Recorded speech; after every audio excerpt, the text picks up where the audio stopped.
Basic course.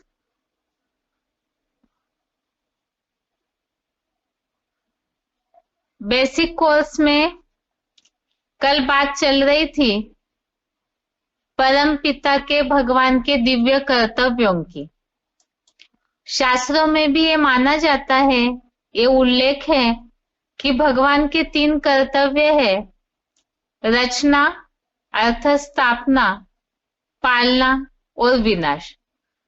अब भगवान के इन कर्तव्यों को भी मनुष्यों ने अपनी तरीके से अर्थ ले लिया, अर्थात जिस तरह से ये दुनिया आंखों से दिखने वाली है, जिस भौतिक दुनिया में मनुष्य रहते हैं, वो जिस तरह के कर्तव्य करते हैं, कर्म करते हैं, उसी तरह के कर्मों को लिए भगवान के लिए भी सोचते हैं कि भगवान भी इसी तरह के कर्म करते हैं, कर्तव्य करते हैं। अब जैसे कि भगवान का दिव्य कर्तव्य है रचना। इसमें कल के क्लास में हमने देखा कि प्राणियों को जन्म देने की बात, जो भी शरीर बनते हैं प्राणियों के, क्या उन्हें बनाने का काम उनका कर्तव्य भगवान करते हैं? क्योंकि लोग दुनिया में तो गाते हैं कि भगवान हमें जन्म मरण से छुड़ाइए। अब भगवान क्या स्थूल शरीरों को जन्म देते हैं? ये तो हमने देखा, सब जानते हैं कि प्राणियों के शरीर तो उनके माता पिता से बनते हैं। और क्या ये भगवान का दिव्य कर्तव्य हो सकता है जन्म मरण से संबंधित? क्योंकि भगवत गीता में तो 13वें अध्याय के 8वें श्लोक में, अध्याय 13 के श्लोक नंबर 8 में इस बात का उल्लेख आया है कि जन्म, जरा, व्याधि, मृत्यु ये सारी दुख है। अब भगवान इसके लिए ही गीता में ये बातें जो बताई है कि जहां जन्म, मृत्यु, जरा अर्थात बूढ़ापा, बीमारियां, ये सारे ही दुखदाई है, तो फिर भगवान जन्म देने जैसा, स्थूल शरीर को जन्म देने जैसा क्या कर्तव्य करते हैं? और क्या वो दिव्य कर्तव्य माना जाएगा? क्योंकि एक तरफ से तो गीता में उसे दुखदाई बताया है, दूसरी तरफ से भगवान ने इन दुखों से मुक्ति का उपाय भी गीता में बताया है। 14वें अध्याय का श्लोक नंबर 20, अध्याय 14 का श्लोक नंबर 20, ये श्लोक है, गुणानेतान आतिथ्य त्रीन देहि देह समुद्भवाम जन्म मृत्यु जरा दुखे विमुक्तः अमृतम अश्नुते। श्लोक में जन्म मृत्यु जरा दुखे विमुक्तः, इस पे हाईलाइट किया हुआ है।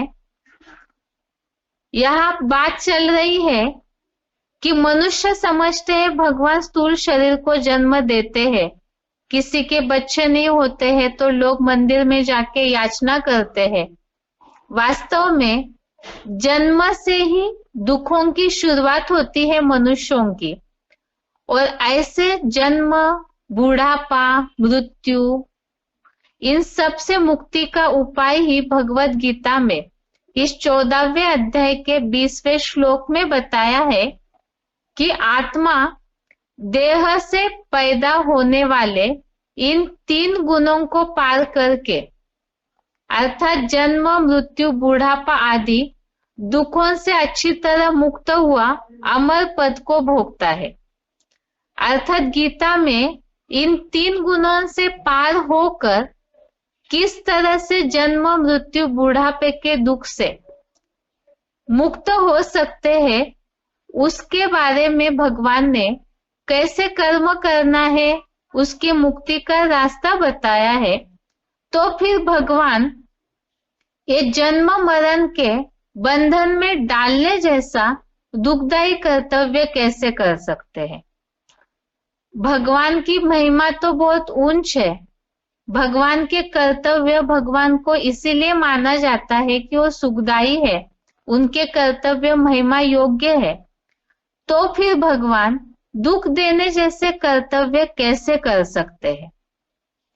अब फिर प्रश्न आता है कि जब जन्म से संबंधित, जैसे स्थूल शरीर को जन्म भगवान नहीं देते, अभी तक की बातों से तो यही समझा हमने कि स्थूल शरीर को तो जन्म माता पिता देते हैं, भगवान ऐसा कर्तव्य करते ही नहीं है। तो फिर भगवान को, ईश्वर को परम पिता, परमेश्वर, ऊंच ते ऊंच पिता, गॉड फादर कहा जाता है। तो फिर अगर वो जन्म देने का कर्तव्य नहीं करते तो फिर वो रचयिता पिता किस अर्थ में है? कैसे कहे जाते हैं कि वो जन्मदाता है? इसका मतलब यह है कि वास्तव में स्थूल शरीरों को जन्म देने के हिसाब से भगवान को जन्मदाता या पिता नहीं कहा गया है, बल्कि अवश्य ही वो कोई अन्य प्रकार का जन्म देते हैं। लेकिन वो किस प्रकार का जन्म देते हैं?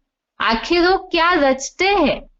उनका ऐसा कौन सा दिव्य कर्तव्य है रचना करने का, जिस आधार से उन्हें जन्मदाता या सबके पिता माना जाता है?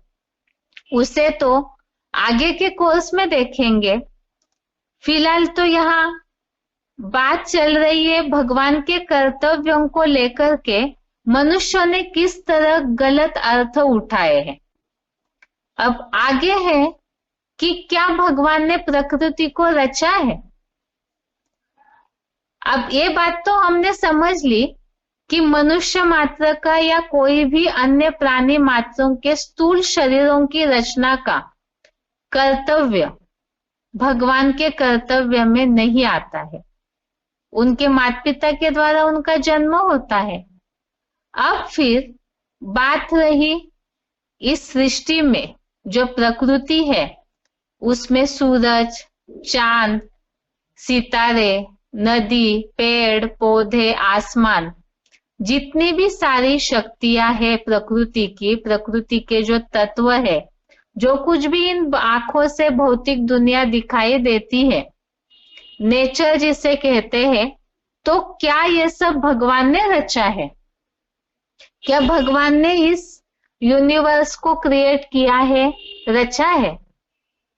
क्योंकि मुसलमान लोग भी कहते हैं अल्लाह मियां ने सूरज बनाया, अल्लाह मियां ने चांद बनाया। वो तो यही सोचते हैं सब कुछ अल्लाह मियां ने बनाया। और हिंदू लोगों में भी जो बहुत भावुक भक्त है, वो भी यही समझते हैं कि सब कुछ भगवान ने बनाया। इसीलिए ही जब बारिश नहीं होती है, जैसे बारिश भी भगवान ही करते हैं, उजाला भी भगवान ही देते हैं, हवा बहती है तो वो भी भगवान ही हवा बहाते हैं, इस तरह से समझा जाता है। इसीलिए ही जब बारिश नहीं होती है तो लोग यज्ञ करते हैं कि भगवान प्रसन्न हो। ऐसे बहुत सारी प्रक्रिया है। जब भी प्रकृति के 5 तत्वों में कई बदलाव होता है तो उस समय लोग भगवान का कर्तव्य मान करके आराधना करने लगते हैं। लेकिन ये समझना जरूरी है कि क्या ये सब तत्व भगवान ने बनाए हैं? क्या बारिश भगवान करते हैं? क्या सूरज को भगवान चमकाते हैं? सबसे पहली बात तो है प्रकृति के तत्वों की। प्रकृति के तत्वों के बारे में, जो प्रकृति के 5 तत्व है, जल, वायु, अग्नि, आकाश, पृथ्वी, इन तत्वों के बारे में हमने इसके पहले भी सृष्टि चक्र के टॉपिक में अलग संदर्भ में इस बात को समझा था कि प्रकृति के 5 तत्व जो है वो अनादि है। अनादि अर्थात अनादि, अर्थात जिसका आदि न हो। आदि भी नहीं है, उसका अंत भी नहीं है। अब शुरुआत ही नहीं हुई है तो उसको रचने की बात कहां से आई? गीता के 13वें अध्याय के 19वें श्लोक में ये बात बताई है। अध्याय 13 श्लोक नंबर 19, इसमें इस बात का उल्लेख है, प्रकृतिम पुरुषम चैव विद्धि अनादि उभो अपि विकारांच गुणान चैव विद्धि प्रकृति संभवान। इसमें प्रकृतिम और अनादि ये दो शब्द पे श्लोक में हाईलाइट किया हुआ है। अर्थात भगवत गीता में इस बात को स्पष्ट किया है भगवान ने कि प्रकृति जो है वो अनादि है, अर्थात प्रकृति रची नहीं जाती है, वो तो बनी बनाई है। और चलिए भगवत गीता के आधार से तो भक्त लोग मानेंगे, बाकी वैज्ञानिक जो साइंस को मानने वाले हैं वो भी इस बात को जानते हैं, वो भी यही कहते हैं कि प्रकृति अनादि है, उसे रचा नहीं जाता है, ना ही उसका विनाश हो सकता है, उसका सिर्फ रूपांतर होता है, अर्थात परिवर्तन। यही बात भगवान भी बताते हैं कि प्रकृति रची नहीं जाती है, उसमें सिर्फ परिवर्तन होता है, अर्थात रूपांतर होता है समय प्रति समय। अब रही बात जो बोला जाता है कि बारिश भगवान कराते हैं, सूरज को भगवान ही चमकाते हैं, तो इन बातों को तो स्कूल में बच्चों को भी वैज्ञानिक दृष्टिकोण से पढ़ाया जाता है कि बारिश कैसे होती है। बारिश के बारे में तो सभी जन सामान्य इस बात को जानते हैं कि समुद्र का पानी गर्मी से बाष्प बनकर ऊपर उठता है और वो जब बादल इकट्ठे होते हैं आसमान में तो वही फिर पहाड़ों से टकराकर बारिश के रूप में, पानी के रूप में धरती पर आते हैं। और ये चक्र ही लगातार चलता है, मौसम बदलते रहते हैं, गर्मी, ठंडी, बरसात, ये सब मौसम अपने समय पर ही काम करते हैं, उन्हें बनाया नहीं गया है। मौसम बदलना ये तो प्रकृति का नियम है। रही बात सूरज को चमकाने की, तो ये सूरज आदि चीजें बनी बनाई है, वो अपने समय पर ही, जब पृथ्वी की घूमने की दिशा परिवर्तित होती है तो दिन और रात होते हैं। जब सूर्य की तरफ है पृथ्वी का एक एंगल, एक कोण, तो वहां दिन है, और जब पृथ्वी घूमती है तो दूसरी तरफ रात होती है।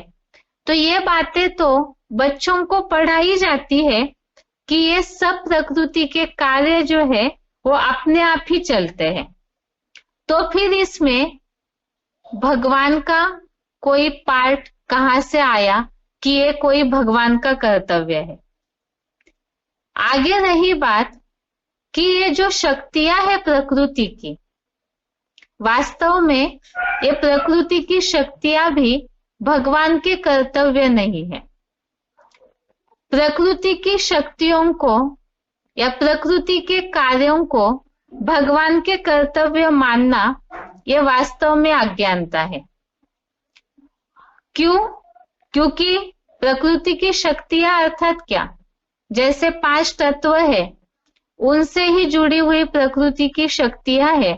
अर्थात जैसे अग्नि है, अग्नि में अपनी एक शक्ति है, अग्नि जलाने का भी काम करती है, भोजन पकाने का भी काम करती है। हवा है तो हवा तूफान के द्वारा बहुत कुछ बहा के ले जाती, तहस नहस कर सकती है, और वही हवा शीतलता देकर सभी को ठंडक भी देती है। गर्मी का भी इसी तरह हाल है। जल ये भी प्रकृति की एक शक्ति है, इसका भी ऐसे है कि यही जल बाढ़ आए तो विनाश कराता है, जिसे कोई भी मनुष्य की शक्ति भी नहीं रोक सकती। इसी तरह से ये जल सबकी प्यास बुझाने का भी कार्य करता है, इसीलिए जल को जीवन कहा जाता है। तो ये जो भी प्रकृति के तत्व है, जैसे सूरज से जो रोशनी आती है जिसे सौर ऊर्जा कहा जाता है, तो ये भी एक शक्ति है अपने में। अर्थात प्रकृति की ये जो शक्तियां है ये बनी बनाई है। अब इसे भगवान की शक्ति मानना ये अज्ञानता है। इसीलिए ही जो लोग विज्ञान को मानते हैं वो इन बातों को वैज्ञानिक दृष्टिकोण से जानते हैं कि ये तो नेचर है, नेचर की अपनी शक्तियां है, इसमें भगवान का कोई हस्तक्षेप नहीं है। और इसीलिए ही ऐसे लोग नास्तिक हो गए हैं, क्योंकि वो इन बातों को जानते हैं। और जहां गलत फहमी से भगवान की शक्तियां कई लोग मानते हैं, तो उसके कारण ही इसमें अज्ञानता मिक्स हो गई है। अब यहाँ बात है कि ये जो प्रकृति के जड़ तत्व है, इसे कोई भगवान की अर्थात कोई व्यक्ति विशेष की शक्ति मानना, इसीलिए बताया ये जैसे कि एक अज्ञानता हो गई। अब यहाँ प्रकृति के जो भी तत्व है, प्रकृति की जो भी शक्तियां है, वो बताया कि वो बनी बनाई है और अपने में ही उनकी एक ताकत है। इसीलिए ही ये कोई भगवान के कर्तव्य में शामिल नहीं होता है, क्योंकि प्रकृति अनादि है। इसीलिए ही भगवान सृष्टि का रचयिता है। वो किस अर्थ में है उसे हमें यथार्थ रीति से समझना जरूरी है, क्योंकि गलत रीति से उनकी रचना या रचयिता इस कार्य को लेकर के जो गलतफहमी हुई है, जिसके कारण ही अज्ञानता फैल गई। अब आगे है कि भगवान के और दो कर्तव्य, एक तो पालना और दूसरा है विनाश। इन कर्तव्यों को लेकर के ही ऐसी बात निर्माण हुई कि भगवान पालना करते हैं तो इसे भी हद की दृष्टि से लिया। जैसे जन्म लेना, इसे स्थूल शरीर का जन्म समझा। रचना करना अर्थात स्थूल रीति से ले लिया। इसी तरह से पालना करना अर्थात मनुष्य जिस भौतिक जगत में जीते हैं, वो जैसे अपने घर परिवार की पालना करते हैं, उसी अर्थ में भगवान के इस कर्तव्य को भी ले लिया है। लेकिन वो किस तरह से गलत है वो मान्यता, और आखिर भगवान किस तरह की पालना करते हैं, भगवान आखिर क्या देते हैं और क्या नहीं देते हैं, और भगवान के कर्तव्य में कभी अन्याय हो नहीं सकता है। इन सब बातों को